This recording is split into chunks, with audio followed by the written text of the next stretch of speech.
Hello and welcome. You're watching NDTV 24/7. I'm Osama Shab. The big story that we are tracking at the top of this hour is the IMF fund bailout. Now, these bailouts have been happening irrespective of, despite the fact that Pakistan continues to use this money for use against India, for state-sponsored terrorism, and that is something that is a case of worry at the moment.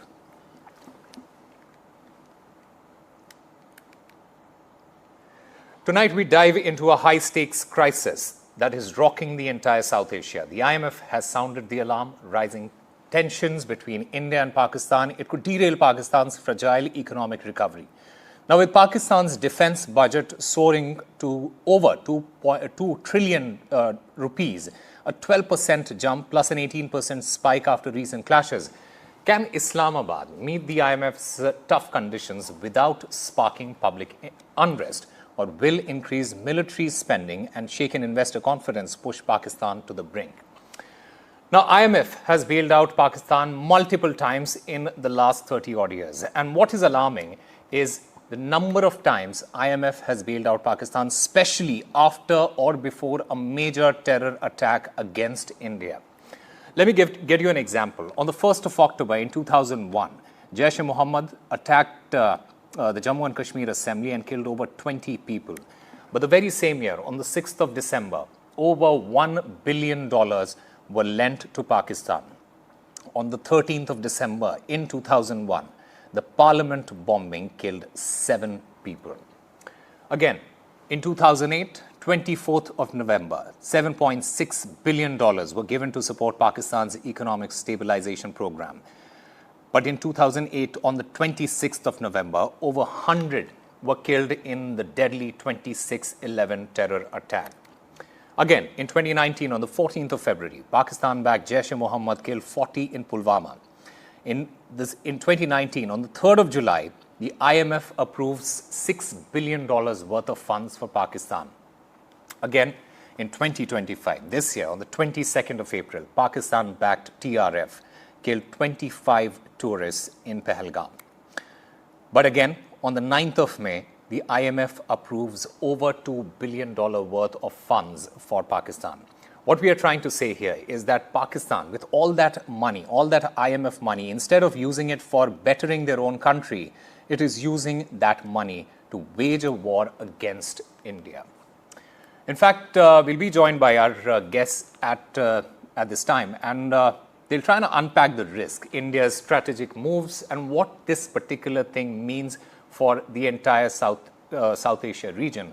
I'm currently joined by Mitalini Kore, global economist, and I also have Dr. Tara Karta, former Director, National Security Council Secretariat. Dr. Karta, with respect to all these new conditions that the IMF has put here, these are tough demands for a country like Pakistan, which is grappling with high inflation. There is low foreign exchange reserves. There is external debt, which is increasing in billions and over 100 billion.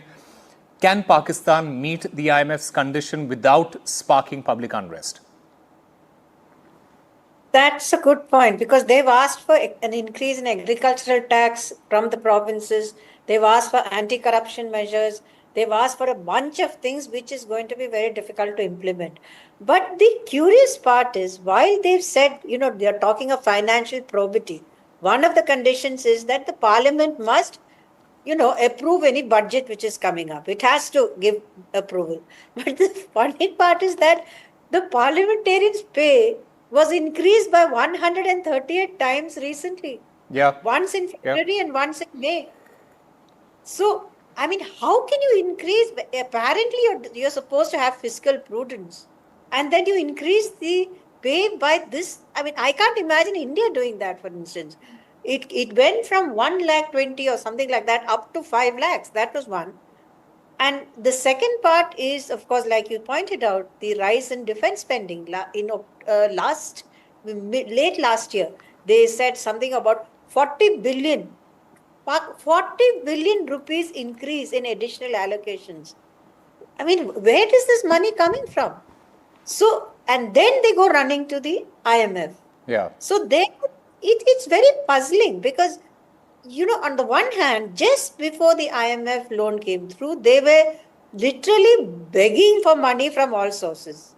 And then once it is done, they start increasing, left, right, and center. So it's going to be a tough call on the people, but the elite have looked after themselves. That's my point. Which includes the parliamentarians, it includes the politicians, it includes the army. The people can fend for themselves. Yeah, true. And, Dr. Karta, the bigger problem here is with the IMF. That is, the IMF, it sidesteps geopolitical issues and focuses on technical compliances. And that is something that is problematic. How can this be addressed? Because this is giving Pakistan a free hand. And this is a question for Mitali here. Because it is a big problem for India, who is at the receiving end of state-sponsored terror.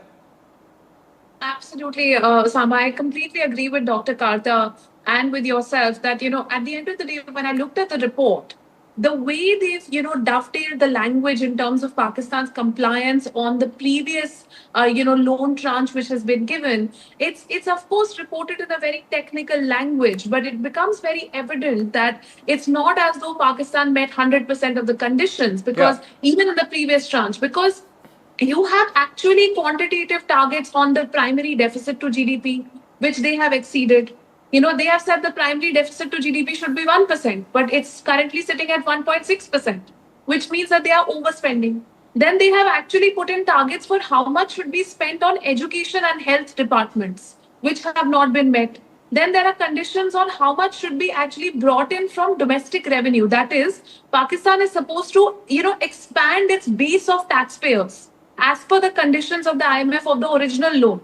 And they have not done that. So, a lot of these measures which they have not fully met have been glossed over a little bit with the technical language to say, okay, it's a work in progress and, by the next tranche, they will do it. Yeah. So I really feel like, there's a long rope that's being given. Before I go to our guest, Rabinder Sachdev, a foreign affairs expert, Mitali, I just want to have a quick word on this. Do you feel China as a factor is also driving this? So absolutely, Osama. If you look at the actual, vote shares in the IMF, the largest vote share is held by the US, which is around 16%. Yeah. But China also has a massive vote share of about 6 to 7%. And there are a number of other countries, which are friendly to China, say Vietnam and others, which hold healthy vote shares of between 3 to 4%. So when you add up the entire block of countries that, China can sway, that adds up to close to 16% as well. So even if the US had gone against and voted against this particular renewal or, this particular tranche of funding being disbursed, China could have still swung it, in its favor. So at the end of the day, we have to see how is this funding being diverted? Is it being diverted? And I feel the one encouraging thing is that in this report, it's clearly noted that we don't want any misuse of these funds. There has to be strengthening of state-owned institutions. And I think that is really encouraging. But apart from that, there is of course a Chinese angle here. Absolutely. And I also want to understand India's role here. Rabinder Sachdev, India has vocally opposed these bailouts. They have abstained from IMF votes. They have cited Pakistan's poor track record and the potential misuse of the funds for state-sponsored cross-border terrorism. Having said that, why isn't the international community taking note of this? Couple of points. I think at the IMF, the one who really and only counts is the United States. Nobody else does. With all due respect, China does not count at all. Because the IMF has the supermajority rule, under which if any major decision has to be made, has to have a supermajority of 85% plus. Only the US crosses 16%. So the US could have, nobody else can, even if China gangs up with all others, right? So yes, so the US votes now. But yes, the picture is why the US and why the world community did not. I think the bottom line which comes down to is that, in a sense, regional stability. That, if these loans are not coming through, then Pakistan would descend into chaos as if it's not already. I think that's the bottom line. One, there could be geopolitical factors, but I think bottom line is economic, or rather stability, regional stability in this region in the background of the nuclear, dangers. Now, as to the first tranche of 1.1 billion, which was given in September, and now this one, but let's go back to the 1.1 billion. As Mithali says, yes, I agree. On the technical parameters, Pakistan performed. There were three categories, one in which there were 7 parameters. Out of 7, IMF auditors said all 7 have been met. Some increase in some, energy rates, some new guarantees not announced or whatever. There were 7 have been met, 7 out of 7. In the second category, which were some other, 5 out of 8 have been met. And the third category, which is structural benchmarks, in terms of structural reforms, etc., like public announcement of new gas tariffs being announced, etc. No new tax amnesties. Such conditions were there in the structural benchmarks. Out of 13, 9 have been met. So on that checklist, Pakistan did okay if looking purely at that checklist. Yes, yeah, please. The thing is, this crisis, Pakistan's crisis, it isn't just a regional issue. It also ripples globally. And if this continues, what are the global implications that we are looking at? Sure, they're looking at, the point is regional and global, the implications, of everything, of terror, there are regional and global implications, of the nuclear threats, there are regional and global implications of, not only a regional nuclear war, it's also about proliferation of dirty bombs falling into the hands of extremist elements, be it wherever in the regions going across to Europe and even to the US. It's all there. But the world is perhaps, taking note, but at the IMF, this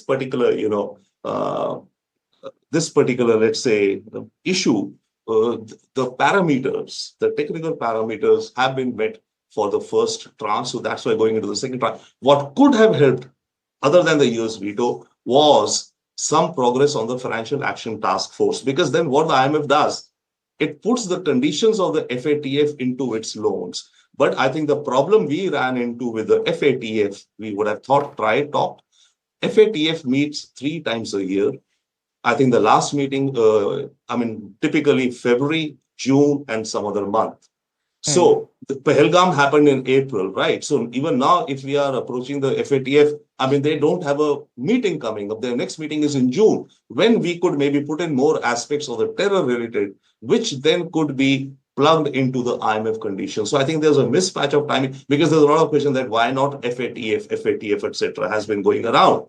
So we got to understand that FATF does not, have ad hoc meetings. They have a calendar which is set thrice a year, February, June, and once more sometime in the year. So whatever we take from Pahalgam or other Pakistan's enhanced, terror networks. But remember, even FATF, sure it works, but FATF is essentially like a KYC of banking. Yeah. Right? Yeah. That you're making sure that the money is coming from accounts which are not linked to any money laundering and going into account which has had a KFC.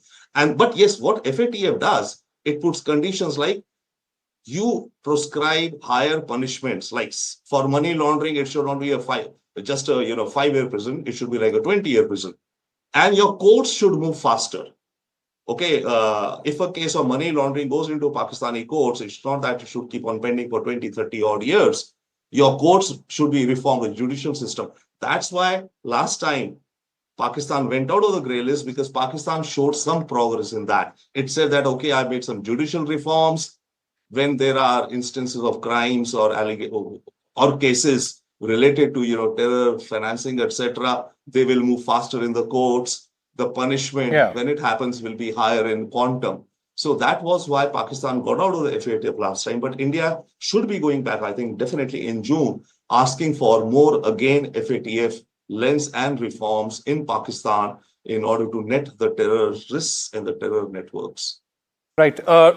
Dr. Tarak Artha, this escalation, which is driven by tensions with India, it also threatens economic stability in many ways, in several ways. Will this increase military spending and the shaken investor confidence push Pakistan to the brink? And I also want to understand the fiscal impact that we are looking at. See, IMF was set up after World War II to have, in terms of economic stabilization. That was the whole point of IMF. I would like to know how a war does economic stabilization? That's the fundamental question. How do you answer this question? Right? So, also the second question, what has the war cost Pakistan? Surely there are costs. How are they going to justify it in terms of responsible spending, which is the main goal of the IMF bailout here? So these two are not, it's not possible, right? Now, arising from that, the point is Pakistan's FDI anyway is virtually non-existent. The IMF loan went through because the Saudis came in with a bailout. I mean, they had to show a certain amount of foreign exchange. So the Saudis came in with, I think, 1.6 billion. Chinese came in with something. So these figures, when the IMF says, oh, it has showed a satisfactory foreign exchange, why don't you look at how that foreign exchange came? So, I mean, whole report, I'm sorry, is weird. And like you said, the costs on Pakistan are also going to be huge. But unfortunately, the Pakistani people, like I said, who will pay those costs, you're going to have trouble. It's going to come ahead. And this is the most climate threatened country, one of the most climate threatened countries in the world. Coming up is a water crisis. At a time when you are shutting down Indus water. So there's got a lot of problems coming ahead. I don't know how they're going to sustain this. Right. Mithali, one final question from you. How can the international community ensure that these funds, these IMF funds, they're used for economic development rather than military purposes or terror-related activities? Because you can't really control the way government spends that money. But how can the international community come together and say, look, this is how it needs to be monitored? Absolutely, Osama. I think, if you look at the documents of the IMF loan to Pakistan, there are a number of conditions that have been mentioned. For example, strengthened, reforms, governance reforms of state-owned enterprises, more transparency, etc. But, respectfully disagreeing with Sir, here, while they may report in the documents that those have been satisfactorily met, the condition itself says a statutory committee should be set up. Now, just a committee being set up doesn't mean that that committee is actually functional. It doesn't mean that that committee is reporting to the international community which has lent the funds to Pakistan. And even though in the technical criteria of the IMF, those will be a check mark, yes, committee is set up. But the actual working of that committee and the actual monitoring of whether those funds are being misused, diverted or not is actually not in the conditions itself of the original loan. So I think at this point in time, there is a need to calibrate the conditions of the loan itself and say, we need constant monitoring. We need to understand where the money is being spent and we need to understand how much is being diverted. And you need to bring in more digitization, more transparency, more checks and balances. Unless that is done, there's no hope. And honestly, at this stage, when I look at the whole global community's reaction, like Shiv also said in one of his videos recently, it's really becoming hollow. So Absolutely. as the Indian counterparts here, we have to make our case strongly and vociferously for increased monitoring.